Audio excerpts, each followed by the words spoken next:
So homeless but not hopeless. Dr. A.P.J. Abdul Kalam childhood. Here, wings of a wings of a dreamer in a quaint coastal town, of Rameshwaram, Tamil Nadu, where the turquoise sea kisses, the golden source, right, and where players echo in the temple corridors. A boy once walked barefoot under the blazing sun. He had no wealth to boast of, right, no luxury roof, above his head, and no golden spoon at birth. But he had something far more valuable, a mind ablaze with curiosity and soul full of hope. That boy would one day become the 11th president of India, the missile man of India, and the man who ignited countless young minds across the globe, right, Dr. A.P.J. Abdul Kalam. This is the untold tale of his humble beginnings, not through textbooks or speeches, but through the sweat and spirit of child who refused to surrender to hardship. A small house, a giant heart. Dr. A.P.J. Abdul Kalam was born on 15 October 1931, in a simple home on Mosque Street in Rameshwaram. His father, Janulakdin, was devout poet who ferried pilgrims across the Pamban Channel. His mother Ashima was a gentle woman, whose hands were always busy feeding not just for her family but anyone who came hungry to her door, right. So though they had little, the Kalam family lived with dignity and grace, right. Kalam later said here, I was born into a middle class family, into a middle class Tamil family in the island towns of Rameshwaram. My father, though not educated, was a wise man. The wooden house they lived in was modest, but the values instilled within its wall were profound. It was here that young Kalam learned the meaning of sacrifice, simplicity, and services, right, qualities that would define his entire life. Learning from the streetlights. Unlike other children, Kalam didn't spend his evenings playing long hours. He had a hunger, that was not for food, right, but for knowledge. His early education took place at Rameshwaram Panchayat Elementary School, where he was often seen, asking deep, unanswerable questions, right. His teachers saw in him, not just intelligence but a spark of something divine. But poverty casts its, long shadow. As the family's financial condition, worsened, Kalam started delivering, newspapers to help, support the household. Each morning before sunrise, he would collect the newspapers, from the train station and deliver, them across town.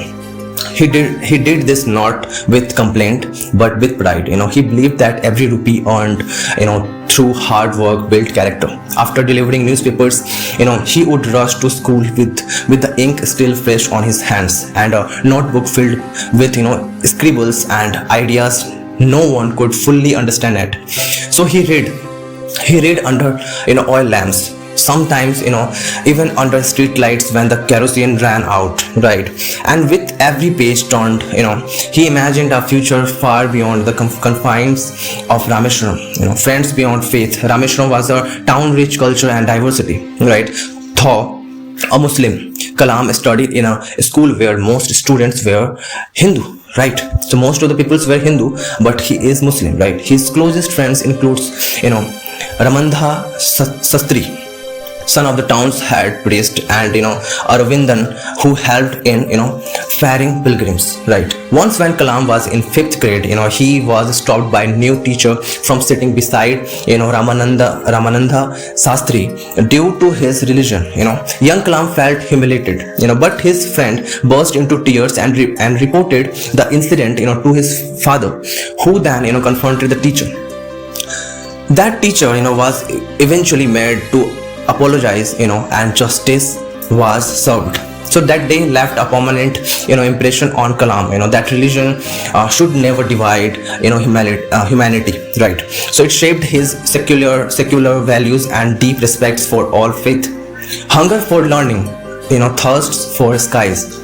At Kalam grew, as Kalam grew, so did the fascination with flight and space, right. He would spend hours watching birds fly, sometimes scratching them, sometimes mimicking their movements. How often asked, why can't human flies like birds, right. So no one could answer him, no one could answer him then, right? So but that very question, became the foundation of his destiny. His school days were marked by an is unstable curiosity, right? So he was not a topper in the traditional sense, but he was always asking why and how. His teachers noticed his dedication and began encouraging him. One science teacher, right, Subramanya Iyer, took a special interest in Kalam's curiosity. He even invited him to his home, and explained complex topics in simple terms. Despite societal resistance to a Muslim boy, entering a Brahmin's kitchen, Iyer's wife eventually accepted him. Right. So another sign that education transcends caste and creed. Right. So the farewell of home here after completing his schooling in Rameshwaram, Kalam knew he had to leave. If he wanted to chase his dreams, saying goodbye to his family was not easy. His mother, wept. His mother was wept, his mother wept silently as she, packed his simple belongings, a few shirts, some money, and his precious books. He traveled to, Escaverts higher secondary school in obviously Ramanathapuram, and later to Saint Joseph's College, right? That is there in Tiruchipalli, right, where he studied physics. Money was tight, right? He often ate one meal a day, right, and walked long distance to save, obviously, bus fare, right? But his determination never, wavered. Eventually, he enrolled in Madras Institute of Technology, that is called MIT, to study, aerospace engineering. The fees were beyond his family's means, but his elder sister, Zohara, mortgaged her gold bangles, to support him. So Kalam never forgot her sacrifice. At MIT, he finally, found his calling. He worked so hard on his final year project that he impressed the professors with his vision and commitment. It was here that his, dream of touching the sky took flight. From hardship to honors, So years passed, right? Kalam joined the Defense Research and Development Organizations that we called DRDO, and later the Indian Space Research Organization that is called ISRO.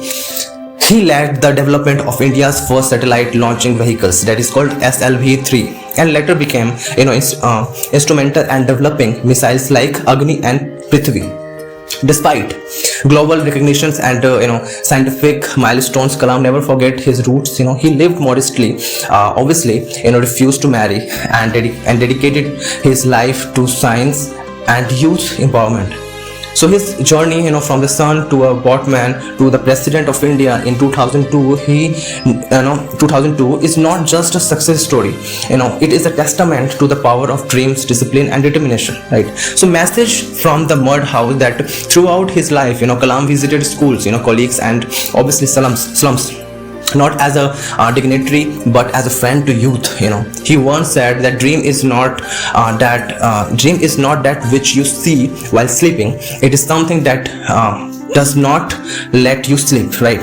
So obviously the point is, dream is not which you see while sleeping. It is something that does not let you sleep, right? So his own childhood embodied that message. He showed the world that being poor is not a curse, being hopeless is. So despite having no riches, obviously he had the wealth of resilience. Despite facing discriminations, he upheld unity. Despite being homeless in cities, he made the nation his home. So the final flight is what here, that even in death, Kalam remained a teacher. On 27th of July 2015, while delivering a lecture to a student at the Indian Institute of Management in Shillong, he collapsed and passed away. His final moments were spent in service of very cause he believed in, inspiring young minds. So he left behind no poverty, no children, and no mansion, but he left behind a legacy larger than life, a path for millions to walk upon. So epilogue here, that the boy who taught us to fly. Dr. A.P.J. Abdul Kalam's childhood is more than just a tale of hardship. It is a blueprint of what true strength looks like. His life reminds us that it's not the circumstances into which we are born, that defines us, but the choices we make, the dreams we nurture, and the spirit we carry through life. He was homeless, but he was not hopeless. He was hungry, but he hungered for knowledge. He was poor but rich in kindness and character. He taught us that greatness doesn't come from comfort, it rises from struggle. So this was the story of Dr. A.P.J. Abdul Kalam, from homeless but not hopeless. So yeah.